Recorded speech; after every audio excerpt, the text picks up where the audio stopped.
Okay. Good evening. Maybe we'll begin with questions, and then maybe more guys will come, and we'll start from the beginning of the material, because the material's built, and we're going to explain the introduction. So if you have any Pesach questions, maybe we'll begin with that instead of ending with it.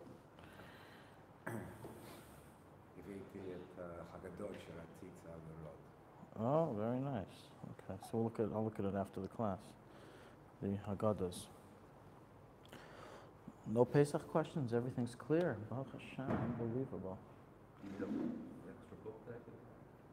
To purchase in my house, there should be one or two left. You want me to save it for you? Yeah. Okay, to remember. Okay, we're doing chapter 6 in the book today, which I mentioned last week, which is the chapter that deals with kosher for Pesach foods and products. So this is the chapter that actually doesn't have one set area in the Shulchan Aruch. It's compiled from a whole bunch of scattered halachas, many different details from here and from there, and it's more learning through many complex chapters, understanding many of the details, and then building up the pyramid of laws of, kosher for Pesach foods and products, etc. So in this chapter, what we're going to go through is everything that needs or doesn't need to be kosher for Pesach, whether it be what foods have a suspicion of containing chametz, such as, can I buy tomatoes from the store, or does it have to be kosher for Pesach, right? What has a suspicion of containing chametz? What do I have to look out for? What needs a hashgacha? What does not? Must a food be prepared specifically in mind to eat on Pesach, such as, for example, if I cooked something in a new pot that I had just purchased that was never cooked with anything else before, and everything was pariv, and nothing was chametz, no chametz anywhere, and I have leftovers, can I eat it on Pesach? We're also going to go through a number of details regarding, in summary, of laws of taruvus, which is if food came into contact with a chametz surface or a chametz utensil, what is the halacha? Such as if somebody by mistake took out a chametz spoon and mixed the salad with it. What do I do now? Kitnius, we're going to go through what kitnius is, what are the foods that are included within its definition, why we avoid it, what's avoided, etc. We're going to go through a list of foods that we avoid even though they have no chametz or kitnius in them, but due to suspicion of chametz infiltration, there's a long list, there's a nice list of foods that we are accustomed to avoid, to abstain from eating during Pesach because of it. We're going to go through medicines, vitamins, and non-food products. Do they have to be kosher for Pesach? Laundry detergent, deodorant, perfume, makeup, and lotions. Okay, so that is the synopsis of the chapter. And so this whole chapter we can sum up in one line, but this line can take many weeks, and hopefully we can do it in one day. The one line is that anything that has no suspicion or worry of chametz, kitnius, or anything of the like, you're allowed to eat and use on Pesach. It's quite simple. Now, how do we determine that? So that is our question. Okay, so a food is only considered kosher for Pesach if all the following conditions are fulfilled. There are 5 conditions that need to be fulfilled for a food to be deemed kosher for Pesach. Number 1, it of course has to be clean of any ingredients of chametz, right? Number 2, for Ashkenazim, has to be clean of any ingredients of kitnius. So they need a supervision to make sure it doesn't have chametz or kitnius. There's another 3 conditions. Condition number 3 is that they have to be free of any of the products that we are customary to avoid due to chametz infiltration. Again, it's not chametz, it's not kitnius, but it's foods that, because there's chances of chametz infiltration, and we're going to go through some examples later on, therefore it has to be free of them as well. Number 4 is that the food has to be prepared or cooked under supervision for the sake of Pesach. This is a very interesting halacha in which the Alte rules the following in chapter 447. That even if you, let's go back to the example. I bought a brand new pot and I went ahead and I cooked a chicken soup. But everything's brand new. So nothing was used with chametz. There's no chametz involved here. I didn't put any chametz inside. but I made it for the day before Pesach, and I have leftovers. Can I eat it on Pesach? The answer is, says the Alte, if at the time that you made it, that you cooked up this soup, and it was cooking and heating and cutting it, etc., you did not have intent to eat it on Pesach, then it's not kosher for Pesach. Why? All it has is chicken. What's wrong with that? Vegetables. What's wrong with that? A new pot. It's not a chametz pot. What's wrong with that? Says the Alte Rebbe, because when something is not consciously and with intent being done for the sake of Pesach, since we're used to chametz all year round, we may not pay attention to the fact that a chametz infiltration has occurred. So therefore, in order for a Pesach food to be kosher for Pesach, it must be cooked, prepared, even if you're not cooking, I'm just preparing it. I cut a salad and I have leftovers. Can I eat it Erev Pesach past the time of not eating chametz? And the answer is only if at the time of preparation you made sure to supervise that there wouldn't be chametz infiltration. If you did not, then you cannot eat it, because we suspect maybe a crumb fell, maybe your hand, something from your hands. Well, the Alte gives the following rule: when you don't when you're not looking out for something, you don't notice. So the fact that you didn't notice any chametz is not a proof of anything, because we're looking out for it. So that's another one of the conditions. Another reason why this is required, and this is because of the pot. If, let's say, it wasn't a new pot, it was a chametz pot, technically in adin, if you cook, let's say, a soup with kosher Pesach ingredients, and you use all the knives are kosher for Pesach, everything's kosher except the pot. The pot was chametz, but it was a clean pot, and it has been a week since I last used it for chametz. Then technically, this soup is kosher for Pesach. It's mutter to eat it on Pesach. Nobody should try this at home. You know, it's not a good idea, but minhagim, it's kosher for Pesach. Now, in such a case, the Alte Rebbe says, though, it's only kosher for Pesach if you made sure to supervise it. Because if you didn't, even though you're saying now that I know for sure 24 hours pass, when you're not looking out for something, you don't pay attention. And maybe indeed it was within 24 hours, and then it would not be kosher for Pesach. This is another example of that idea. Chametz had an issue of hot, hot and cold manner. Coming up. We have a lot. We're in the beginning. We have a lot to do. You also said, so you said you have to keep in mind that this is for Pesach, but before you said if we use the term it's for Pesach, then we're in trouble. So it's like You are right. You got me. You are 100% right. That is correct for Yontif. So everyone should be supervising for Yontif, guarding for Yontif. Yeah. Listen, we have to work on it. So I don't have a button I can just switch off. No, you get used to it. You have to get used to it. So you're 100% right, yes. And if it was a chicken soup, and I said this is chicken soup that I am supervising for Pesach, then b'diavad it's still okay, because chicken soup is a lamb. But if you're making a lamb stew, you're in trouble. Sell it to you. Yeah, so we got to get used to the lingo of just saying for Yontif. Okay. You're asked to speak louder. No problem. The last condition, condition number 5, in order for our food to be kosher for Pesach, is that in addition to supervision of ingredients, that it's chametz free and kitnius free and free of anything of worry that we are accustomed not to eat due to worry of infiltration, and you supervise it for the sake of Pesach, so it seems like we're on the top of the list. It also could not have been used for chametz meals. So let's say I made the soup. In, everything's kosher for Pesach. Everything was supervised in a way that I'm making sure chametz doesn't get into it. But then I went ahead and I freely served it or ate it by a chametz meal. Gone. You can no longer eat that on Pesach. And the reason for that is because Alte Rebbe mentions this as some people are stringent, but bottom line is that this is how we should rule. This is the halacha. And the reason is because we are afraid that infiltration could have happened. I'll give an example. You have a kosher for Pesach bag of potato chips. You were eating it after B'dikas Chametz Thursday night this year, and at the same time you can still eat chametz. So if you have half a bag left and you want to eat it past the 4th hour of the day on Erev Pesach, based on this ruling, you should not do so. But it's kosher for Pesach, right? Because since you were eating it at a time of eating chametz, then we suspect perhaps chametz infiltrated and got in, and so on and so forth. With even if it says kosher for Pesach, if you opened it and we're using it freely for chametz foods, it's no good. You can't use it anymore for Pesach, unless, of course, this too you supervised. If every time you open your, kosher for Pesach food, you made sure to supervise and guard, then it would be no difference than any kosher for Pesach food. So that would be the case that wouldn't be good. Okay. So based on all this, let's cut the chase, and that is, must all food products eaten on Pesach have a hashgacha for Pesach? Do they need a hashgacha or not? What food products need a hashgacha, or do they all need a hashgacha?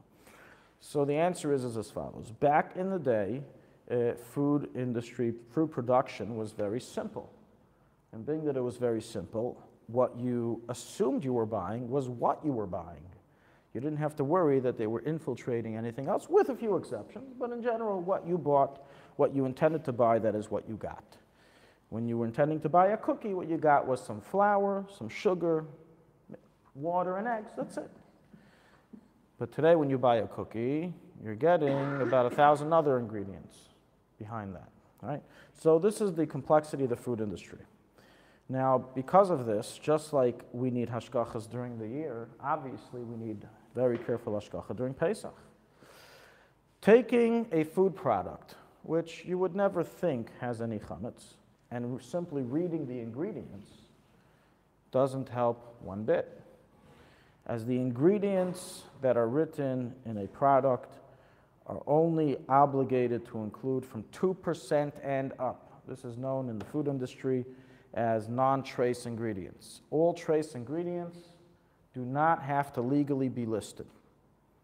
So it is very possible that there is chametz in this food, and it's just not shown in the ingredients. That's number one. Number two, it also happens that the food industry knows of very interesting ways of misleading ingredient names with different fancy terms.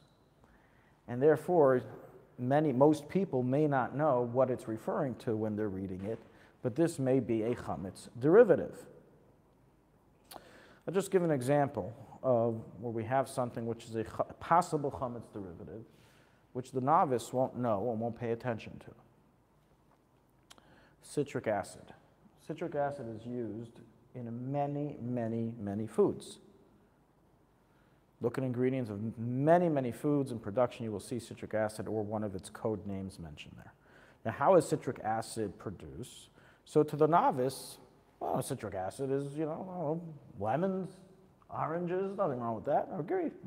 If citric acid was produced from lemons and oranges, I 100% agree there is no problem.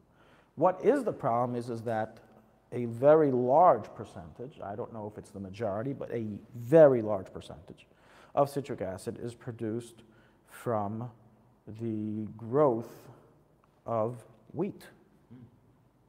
It grows, they grow it off of the fermentation of wheat and barley, of grains. So it's pure chametz.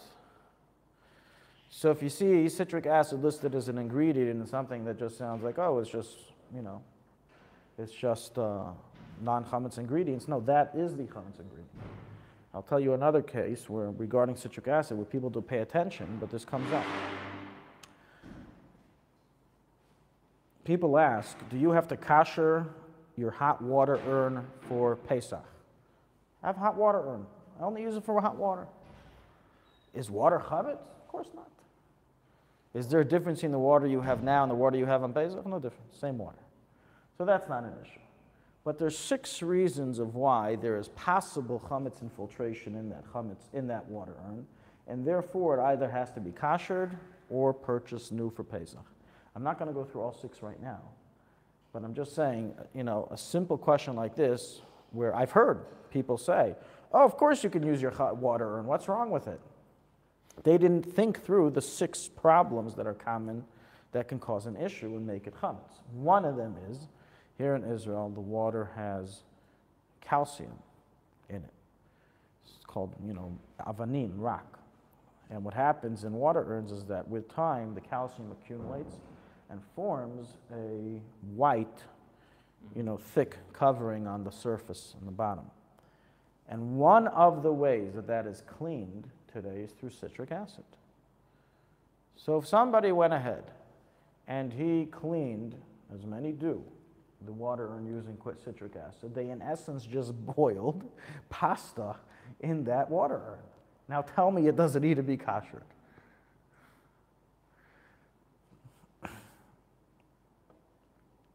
One more. What do you mean one Sure, more? one more. There were six, one more. Citric acid. I knew you were going to say because you were talking about citric acid. There's one more way that it can be. You poured hot water into a instant noodle soup. We say nitzach chibrahu regarding Pesach. So you have to go through a whole list in order to make sure that it doesn't need koshering. The point is that this is more koshering. Let's go back to the food industry. I'm just saying this is why the answer is very simple. No, you cannot purchase a product that went through food production, industry production, on Pesach if it doesn't have a hashgacha, because everything is so complex. There are some things, there's a very small list of things that are still untouched, Baruch Hashem, and you don't need a hashgacha for that. Vegetables, right? Fruits and vegetables on the most part, right? You don't need a hashgacha for that, for kosher for Pesach. And in Chutz La'aretz you don't need hashgacha at all, right?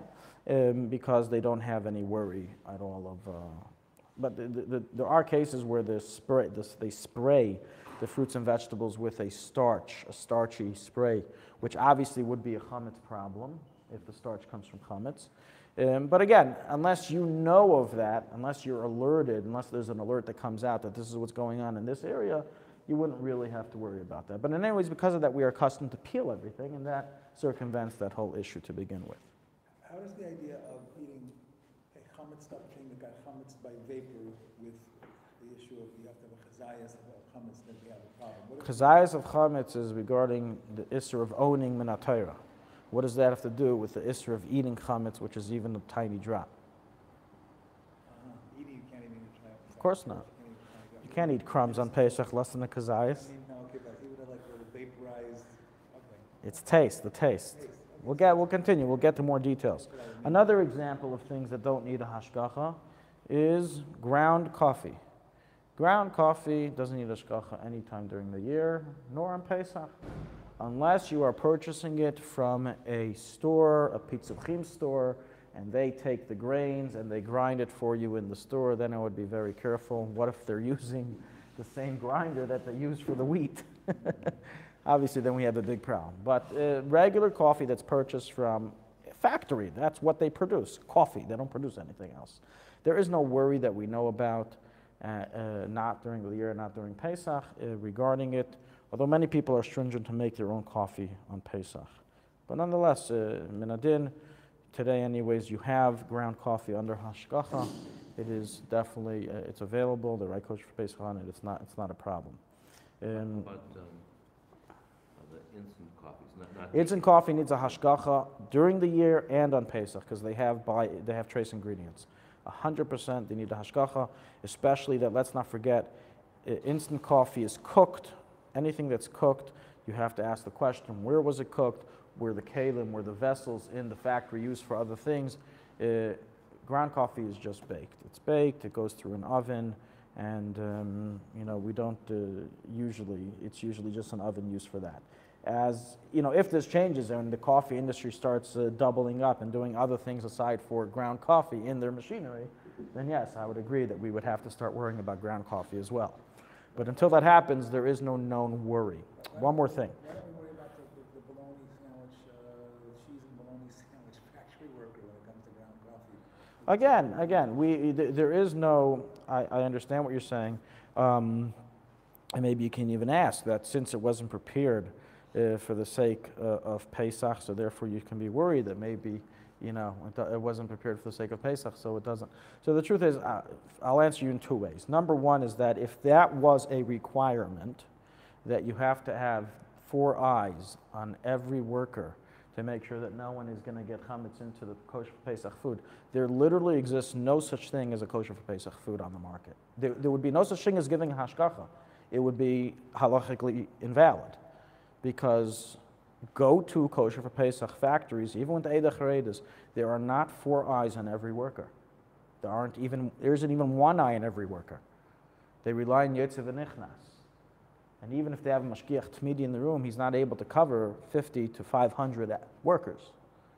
And yes, they do eat. And yes, there is a protocol in all the food industry, as far as I know, that you must wash your hands in between eating foods. It's nothing to do with kashrus. It has to do with hygiene. It has to do with the medical directives that are given. But are they followed? No, they're not followed. I saw with my own eyes. They're not always followed. Maybe they're not ever followed. I mean, they're definitely not always followed. And is there a chance? Of course there's a chance. And that's why the Rebbe Rashab refused to eat sugar, even though it was made, the sugar cubes, you know.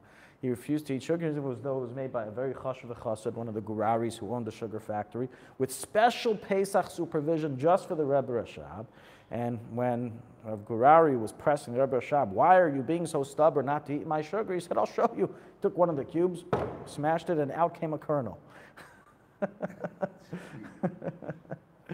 So is it possible? Yes. But so why? How then is it kosher? Because again, we don't have to look for the impossible. Since in these factories there is this rule, and people are not allowed to eat, walk around and work with the food and eat.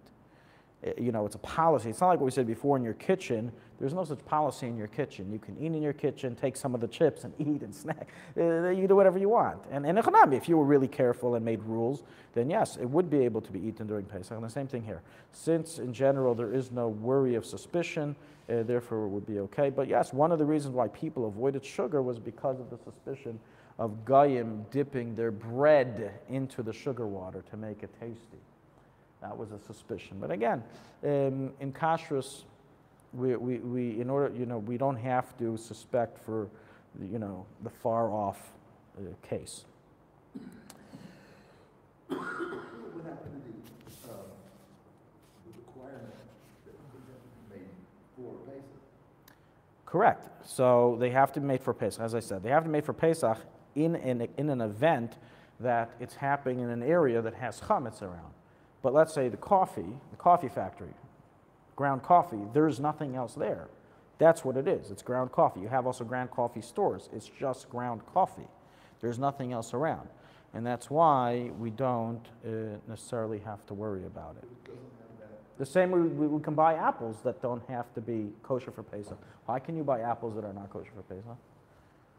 When you buy apples here, do they have a kosher for Pesach certificate? I understand Truma, Meiser, everything good. What about Pesach? Is it kosher for Pesach? Maybe they weren't careful. Maybe a can of beer spilled on it, which I myself saw in a store 2 days before Pesach. A bottle of beer broke and spilled all over the potatoes that were being delivered to someone. Yeah, of course, I saw it. I told them. So it happens. It happens, of course it happens. Again, we don't have to suspect for the rare occasion. But yes, that's why in Chabad and in many other groups we take many precautions because of these worries. So we don't buy foods that are produced in industries, even if they have a kosher for Pesach supervision, because of exactly this. We're going above and beyond the letter of the law.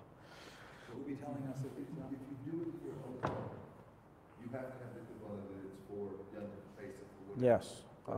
The intent is you have to have the kavanah to be able to eat it during the Pesach holiday so it's protected from chametz. You have to consciously protect it from getting infiltrated with chametz. That's the idea.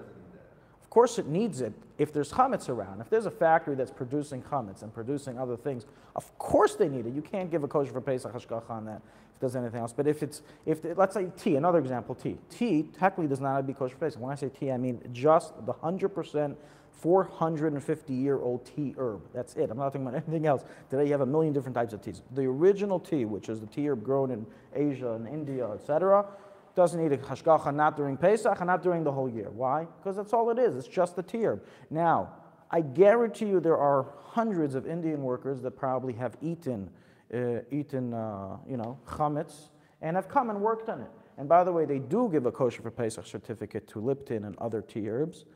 And I guarantee you there was no mashgiach sent to those fields in India. I guarantee you.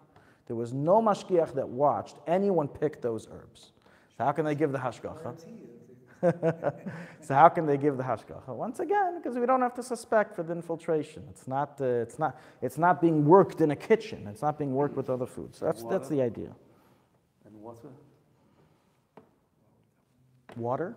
Does water need to be kosher for Pesach? I mean, no, they put kosher for some Right. in Brooklyn, for instance. Right. So the water, if what they mean by kosher for Pesach is that they filtered it to make sure it was filtered from any chametz, then that is a hiddur. It's brought down that it's done for matzah, for mayim shalanu. There is such a hiddur to filter the water, and we try to do it. In Chabad, we have filters on the spout to filter the water because of that. Is it required from the letter of the law? No, it's not required. Once again, we have there's no need to suspect. There's no need to worry, no need to suspect, but as a hiddur, we do suspect and we do put so we'll get to it. We're gonna get to it. Yes, we're gonna get to it. Other examples of foods that look so innocent but are so guilty.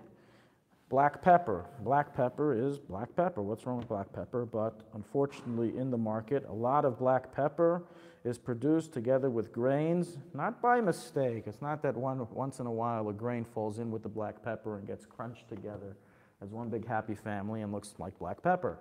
But because black pepper is more expensive than wheat, so why not throw 30, 40% wheat or barley and grind it together with the black pepper? No one will know the difference, and you make more money.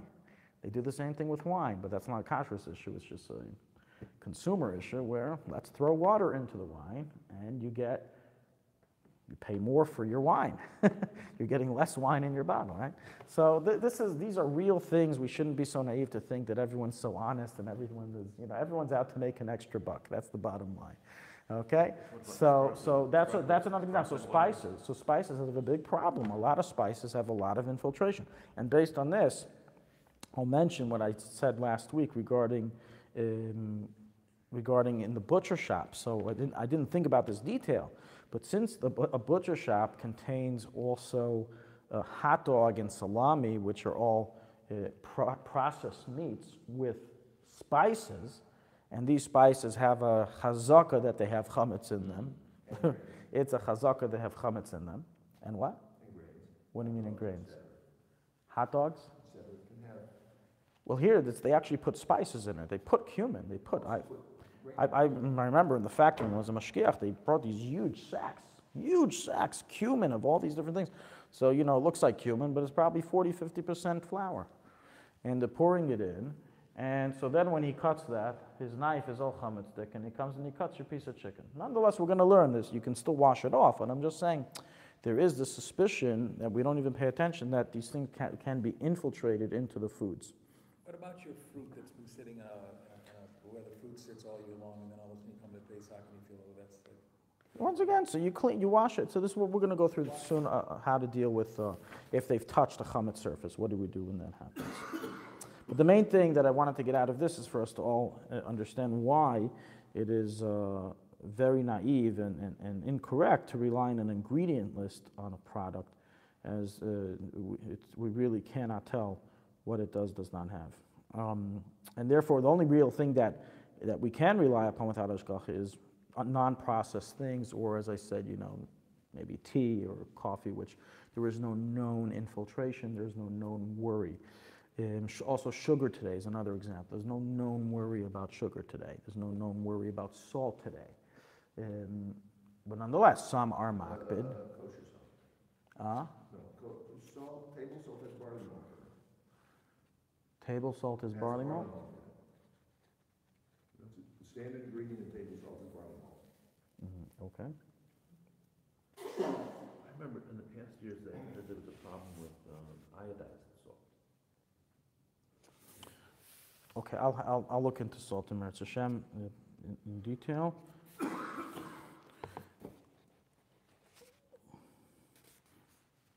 But in general, there are still some things that don't need, but as I said, the hashgacha companies give them hashgacha anyways, because people don't know that they don't need, and if they can make a few bucks, why not? So they say, listen, we'll give you our stamp, and they don't go anywhere. They don't. Lipton tea that has the Eida Charedis, they've never stepped foot in India.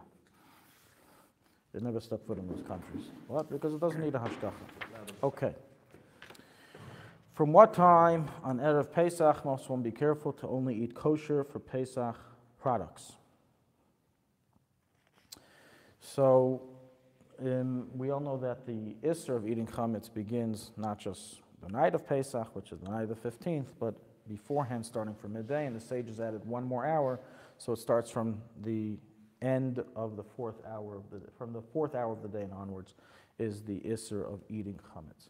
So starting from that time, basically, Lamaisa, we are careful to eat only Pesach food. So whatever we would eat on Pesach, that's what we would eat then. What that means is as follows, that Ashkenazim would stop eating matzah ashira. Ashkenazim do not eat egg matzah or any matzah ashira product because we suspect it may be chametz, and we also suspect, for an opinion that holds even fruit juice can make something into chametz, and therefore we don't eat it on Pesach. So that don't eat it on Pesach would start from the fourth hour of the day. So no egg matzah for us, starting from the fourth hour of the day. It's the end of the fourth hour, so it's the fifth hour. Anyways, processed food. So as we know, many are accustomed not to eat processed foods due to all the reasons that we just explained before. And when should one start with this chumrah? So here too, once again, you don't need to keep the chumrah, but those who are keeping the chumrah, it should be kept from the fifth hour of the day on Erev Pesach, as starting from that time, that's when the Isser of eating chametz begins.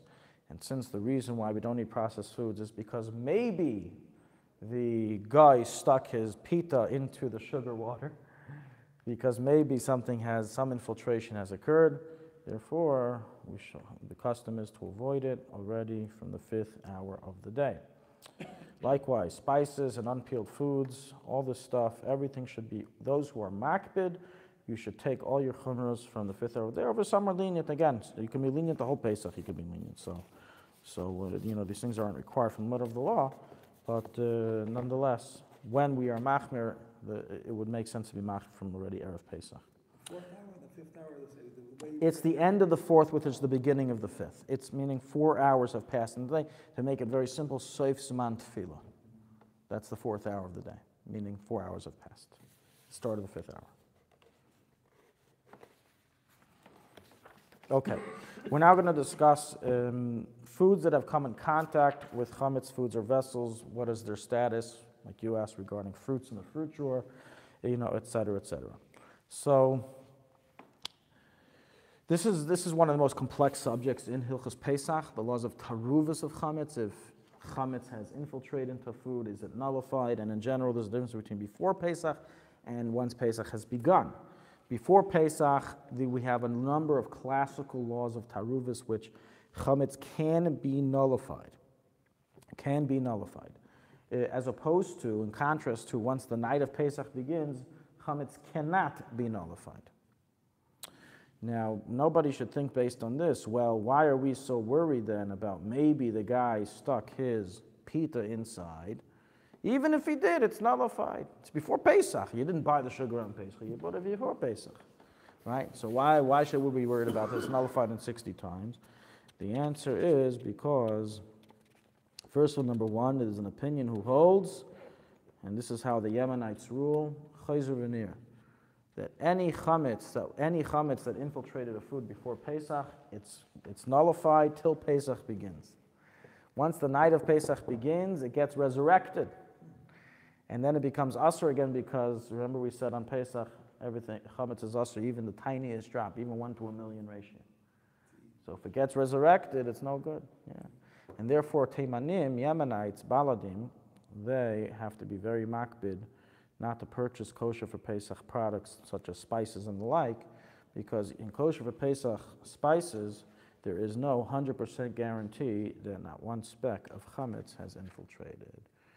For Ashkenazim and Sfardim, it's not a problem. Why? Because even if it infiltrated, it's for sure nullified and it doesn't get resurrected. It's not around. But for them, it could get resurrected.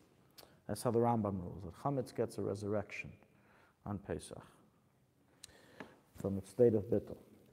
A second reason is because even for Ashkenazim and Sfardim, chametz is only nullified in 60 times if it has disintegrated. But if it's a piece, then it's never nullified. It's considered yavish belach. Yavish belach, the rule is that it's never nullified. It always remains in its state. So if there's a piece of chametz that is not dissolved, then even if there's 1,000 times against it, it doesn't become nullified. These are just some of the laws regarding chametz before Pesach versus chametz on Pesach. I'll just point out a few of the classical rules that change on Pesach in terms of the stringency and severity of chametz. One of them is regarding, need it louder? No, there's nowhere to put it here. Right here. One of them is regarding kli sheni and kli shlishi. I'll give you an example. You just bought this nice, beautiful pumpkin from the store, and the worker, the Gaisha worker who was there, spilled his boiling hot soup right on your pumpkin. Now you asked him, what kind of soup is this? So let's first talk about during the year. So if during the year he told you it's kosher soup, kosher tradition soup, no problem. Kosher soup on pumpkin is no issue. Probably tastes very good. Give me Ashikayf. However, let's say he tells you this is made from Taiwan and it's cat taste with real cat. Made in China with real cat flavoring. So now you have cat flavoring on your. So is it kosher? The answer is everything's kosher. Just wash it off. Why? Hot cat just fell. A hot dead cat just fell on your pumpkin because it's an iri kli sheni. He didn't cook that instant soup on the fire. He boiled water, poured the water into the soup, and then the soup fell onto the pumpkin. This is called iri kli sheni, and iri kli sheni cannot transfer taste. So all you have to do is wash it, and you're good. Now what happens regarding Pesach? Let's say this was a kosher instant noodle soup that spilled on your Pesach product. So too, if this happened before Pesach, your products is still kosher for Pesach, and that answers your question regarding the beer. If someone spilled beer onto your potatoes, all you have to do is wash it. Anyways, you're peeling it, it's good. Didn't matter if it was cold or hot. Even if, I don't know people who drink hot beer, maybe they do, but even if the beer was hot, it would still be iri kli sheni, unless they actually heated up the mug on the fire, then it would be iri kli rishon, and then I agree with you, those are forbidden for Pesach, those potatoes. But if it's iri kli sheni, then it's kosher. But if this happened on Pesach, you went on Pesach to the store, you have a sack of potatoes that you just purchased waiting for you, and in comes the shlamazel, and he spills his chametz soup on top of it, it's gone, it's finished. Because on Pesach we're machmir, even with your kli sheni, kli shlishi, kli revi, so long as it was hot, we suspect for infiltration. So that is one major chumrah that we keep on Pesach. Another chumrah that we keep, that some people keep, I should say, is regarding cold chametz. In general, cold can never infiltrate. In order to infiltrate, you need heat. However, on Pesach, some are stringent, that's the wording of the Alte, but some are stringent to suspect for the opinion who holds that even cold can infiltrate. So someone who wants to be machmir, if beer fell on his potatoes, then he won't allow it even if he washes it. On Pesach or This is if it happened on Pesach. Before Pesach, all the classical rules apply. So then for sure all you have to do is wash it, unless the potato sat in the beer for 24 hours. If it sat in the beer for 24 hours, then it's cooked, and then you can't use it, even before Pesach. But assuming it didn't sit in the beer for 24 hours, then it's okay. You just have to wash. But if this happened on Pesach, there is a chumrah involved not to use it because it contacted cold chametz, and there's a chumrah that we suspect from infiltration even by cold. Why is that a chumrah? Why is that a chumrah? Cold? Because Minhagim, we hold that without heat, nothing happens. There's no. Mm-hmm.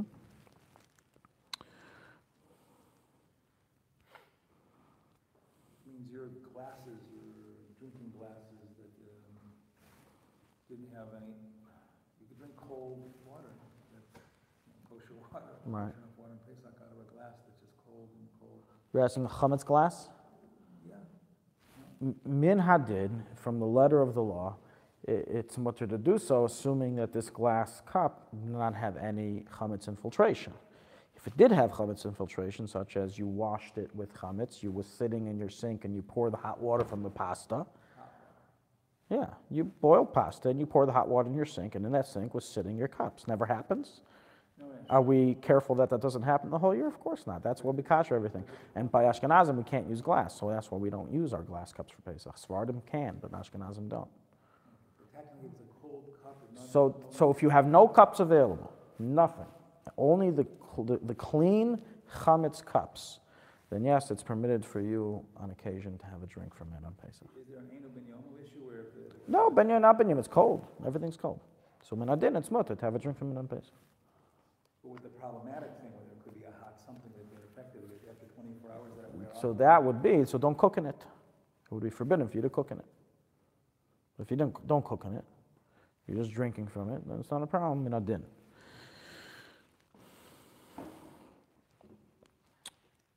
Okay, we're going to talk a little bit now about chametz utensils. Well, we started with the cup. Pots. So we have a difference between before Pesach versus on Pesach. Before Pesach, we have a classical rule that so long as the pot was not from 24 hours of within 24 hours of use of chametz, then it doesn't penetrate chametz taste into your food. So if I cooked a kosher for Pesach, 100% verified, kosher for Pesach ingredient, chicken soup, in a clean chametz pot that wasn't used for 24 hours, minadin, I can eat it on Pesach, assuming I supervise for Pesach, right? Like we said before. You can eat it on Pesach, it's not a problem. Even the chatchila. However, on Pesach itself, if someone did this, and this happens. Remember, I think it was 2 or 3 years ago, someone called me up, is that their daughter, by mistake, because they didn't lock up the vessels well, as Shulchan Aruch says to do, and that's why it says it, to put them away in an area you won't visit during Pesach, lock it, and hide the key. Three things to do. But people don't do that, so absent-mindedly, or you don't know, you come in, you take, and this girl, she used one of the doors of the house, she used a pot, a frying pan, chametz stick to cook eggs and I don't know what else, and she used, of course, all the Pesach kelim to mix it and this and that. So the mother called me up frantic, what to do? And the answer, for Sephardim, and that's, of course, was my first question, are you Sephardi or Ashkenazi? And they're like, already you're starting? You know? What does that have to do with anything? You don't answer for Sephardim or Ashkenazi. There's a difference in the halacha. If you're Sephardi, so then my next question to you would be, were there any onions? What was inside? I would start investigating just like during the year. And it's possible if it was just plain eggs that cooked inside, then yes, it would be kosher. It was a clean pot, 24 hours passed, right? Since chametz was last used in it. But for Ashkenazim or machmir, even non-benyemei penetrates food taste into food on Pesach, and it's forbidden taste, and therefore everything would be treif. The pot, the eggs, and every utensil used is treif. And you can't kasher it on Pesach. You can kasher it after Pesach, but on Pesach there's no way to kasher it according to the Rama, according to Ashkenazim. So it just has to be put away. And that's why people, even if you can't find a segregated spot for all your Pesach, for all your chametz kelim, you should at the very least go on the far lengths of locking it up with bolt and key, so people don't open it up. A mere sticker that says on it Pesach is very nice and sweet, but it doesn't do the job. So it should be locked up, as the Shulchan Aruch says, to prevent this from happening. Now, what about a case where someone used a chametz spoon or fork to mix their Pesach food on Pesach or before Pesach, but it's food that's going to be eaten on Pesach? So there's no need to panic, there's no need to have an anxiety attack or take your pills. The answer is very simple. If everything was cold and the spoon and fork were clean, then there's no problem. Everything remains kosher. No, we don't care in a ben yemei. We only care about ben yemei if the foods were hot. But if everything's cold, there's no penetration that can occur.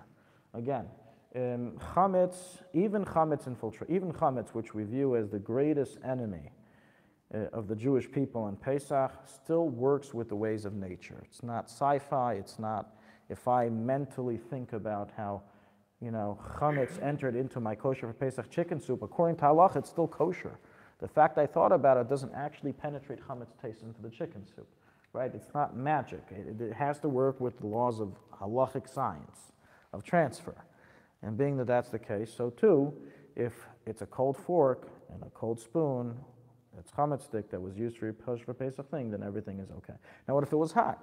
Even if in the case if it was hot, the answer is that if this is not a serving spoon, but rather it is a regular spoon that you use in a kli sheni, kli shlishi, it's never used with kli rishon. You don't put it in the pot to mix with. then it would still be kosher. But this would be a shiloh for a Rav. I'm just letting you know that in a case where it's hot, you would ask a Rav. In a case where it's cold, it would not be a problem at all.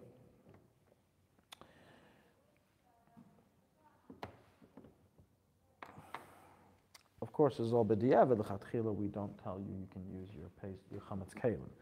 Now, what about a knife? If someone by mistake used a chametz knife, either before Pesach or on Pesach, so here once again the rules are, this we touched upon regarding the chicken. Maybe the chicken that you bought from the store, which doesn't have the kosher Pesach sticker on it, was cut with a chametz knife. The halacha is that a chametz knife that is cut a cold, non-sharp food, you have one of two things you have to do. Either simply wash it, or you have to scrub it. The Rebbe says, when do you have to scrub it? When is washing, rinsing not enough? If it's a sticky food like a cucumber, which is moist and sticky, and then it can absorb more, so you have to actually scrape off that area.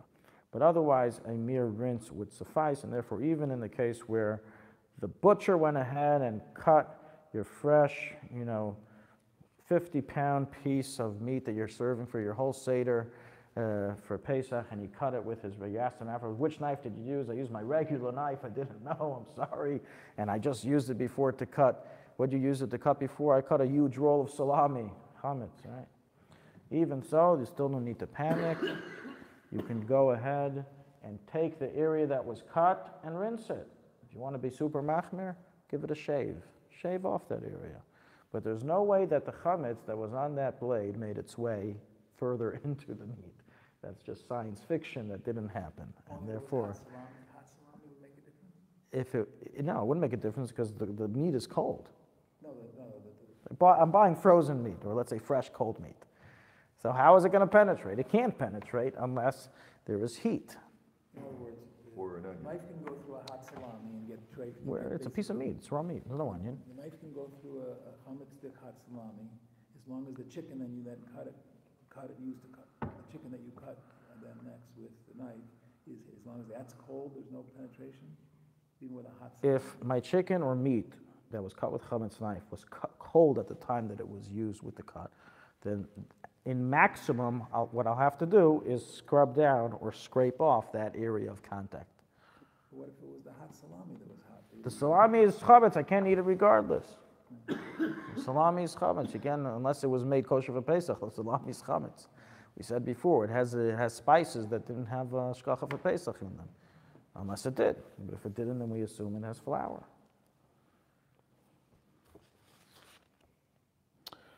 Now, what happens in a case that a person put down a hot Pesach pot on a counter that was not kosher for Pesach, or a table that was not kosher for Pesach? So once again, no need to panic, no anxiety attacks.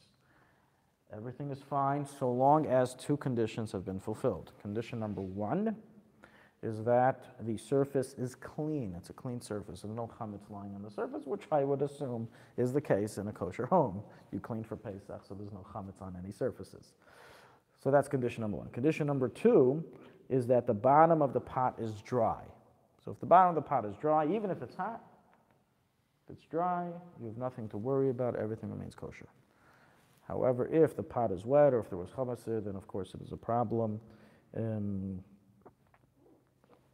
Because the penetration could take place. Okay. What time is it? I don't have a watch. 8:55. Okay. We're going to begin our next subject within this subject, which is inedible products.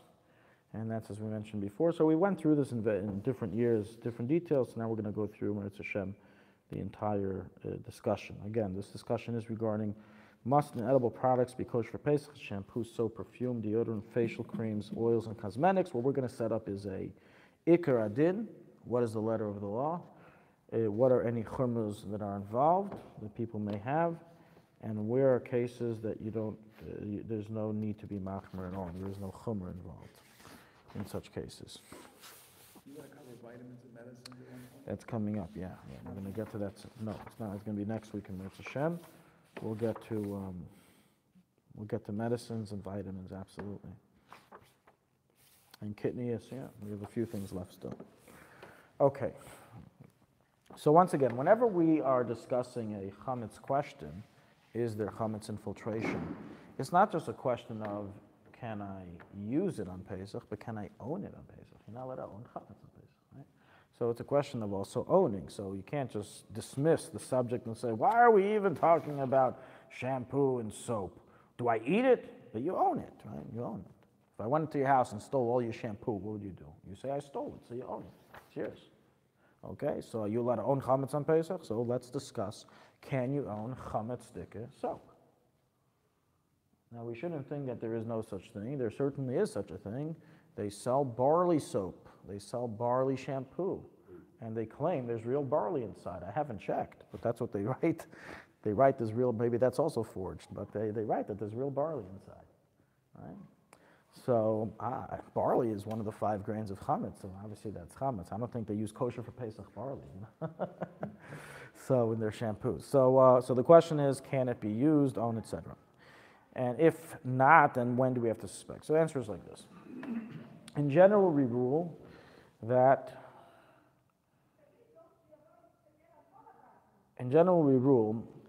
a mixture that is not pure chametz, meaning it's also contains chametz, but also contains other ingredients. If it's food, if it's an edible product, let's say, I don't know, let's say it's potato chips, okay? Potato chips that were made with an oil that have a 0.01% chametz ingredient in that oil. They were fried in that oil. Are those potato chips kosher for Pesach? So if you follow the rule of batul b'shishim, nullifying 60 times, nullifying much more than 60 times. However, the rule is that any intentional ingredient is not nullified even in 1,000. And that's why even if the law was that you have to list all ingredients from 1% and up, and you look in the ingredients and you understand every single one of these ingredients, they are all non-chametz ingredients, you still can't say it's kosher. Because if even 0.01% of the trace ingredient under the law that you don't have to list is chametz and it's intentional, it's not nullified. So an intentional ingredient is never nullified. That's the rule. This rule, however, only applies by food products. By non-food products, we rule the following: that even an intentional ingredient is nullified even in less than 60 times. Which would mean that, let's say, shampoo. Nobody eats shampoo. It's not a food. So if they would put in barley flour, and I'm emphasizing flour rather than pieces, because if you have actual pieces of barley, which that barley soap does have, they have barley soaps which are actual pieces of barley that you scrub your body with, that's obviously a problem because no one can tell me that piece of barley is batul. That's not batul. I see it. It's a piece. I can take it out. So I'm talking about dissolved, right? Dissolved barley that's put inside the shampoo. So that dissolved barley, even if they write on it 40% barley, or even better, 60% barley, but there's many other ingredients there that are inedible and makes the product inedible. In that case, we hold that there is no isser of owning it on Pesach. The isser of owning is only in a case that it's a food product.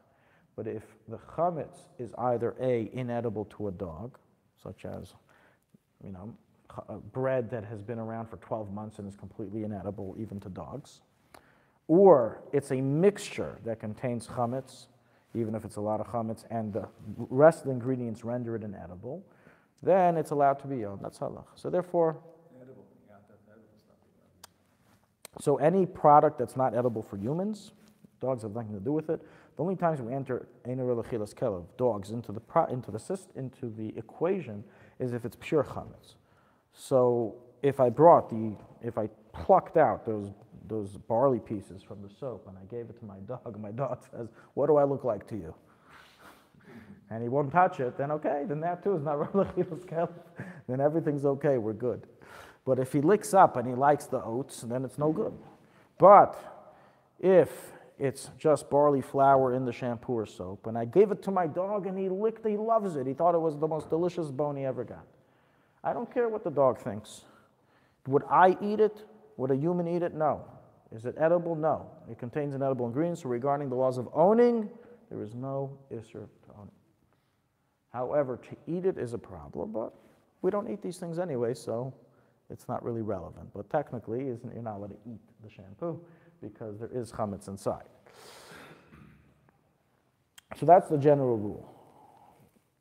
Now, the question comes up, and I'll just give a case that the Trumas Hadeshin, and it's recorded in the Mechaber and the Alte Rebbe, discusses back then, which was regarding ink. Back then, one of the ways that they thickened the ink was flour. Flour is a base ingredient for so many different things that we can only dream of. It's amazing what they could do with flour. So many people would use flour, wheat flour, or barley flour, for ink. Now, often people, when they write,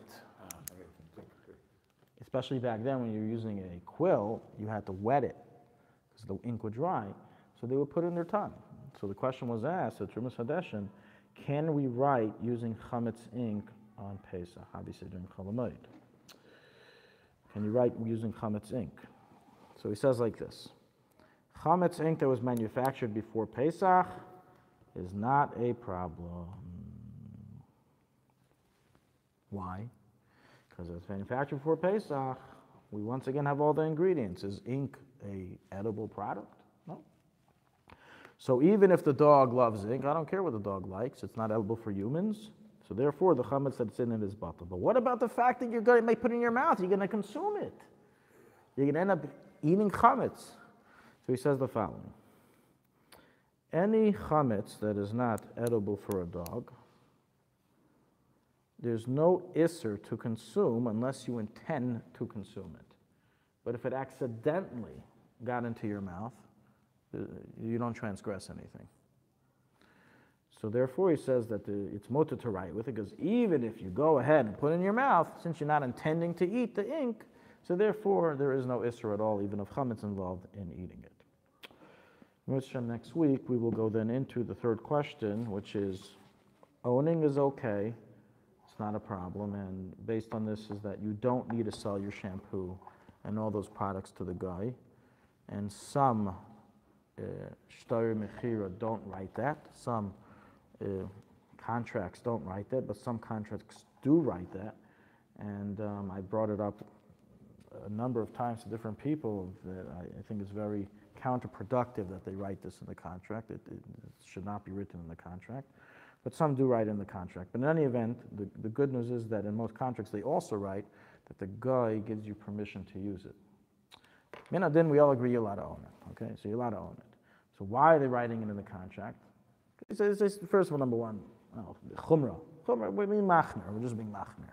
Or because, once again, maybe you do have barley soap that has pieces of barley inside. So they just want to, again, the Mechiras Chametz is an insurance policy, so we want the insurance policy to be as broad as possible.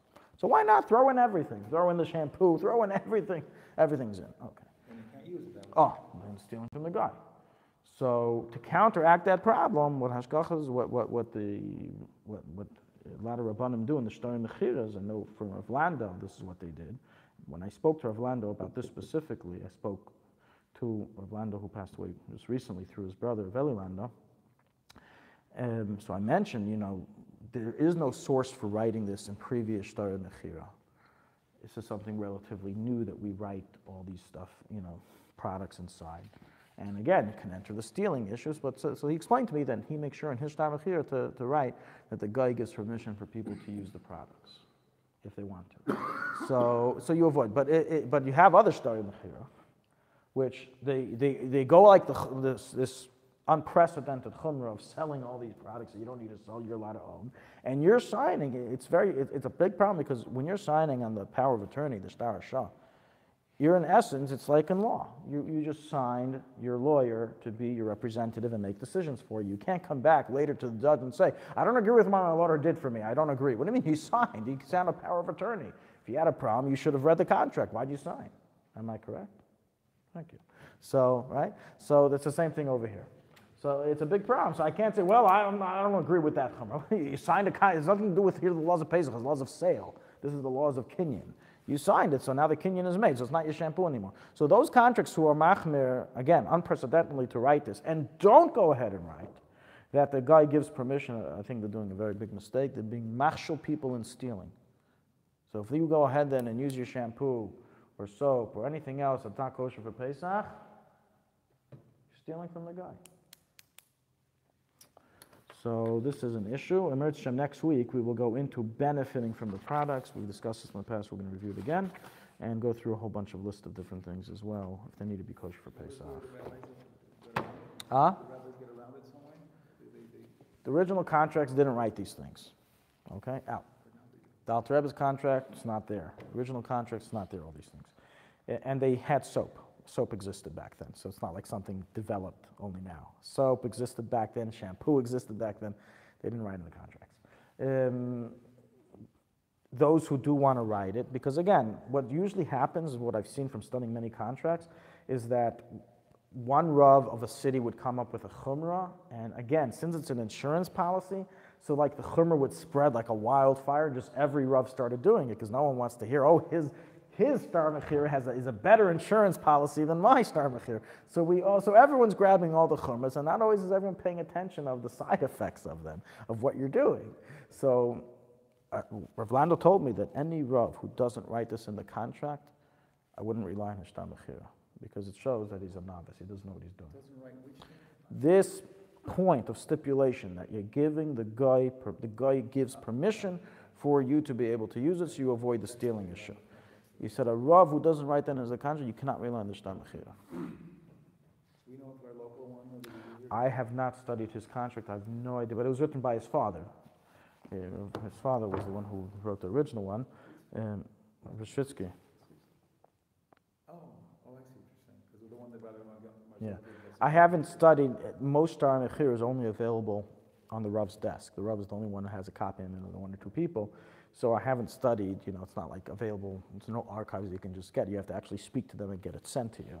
And so I haven't studied all of them, but I do know that there are stars that don't write it, and I know there are stars who do write it, so, depends. Or on your power of attorney star shah, you can write a condition. I am not appointing you to sell my shampoos. Right? Okay. Concluding for the evening. We'll get out of here. You gotta go.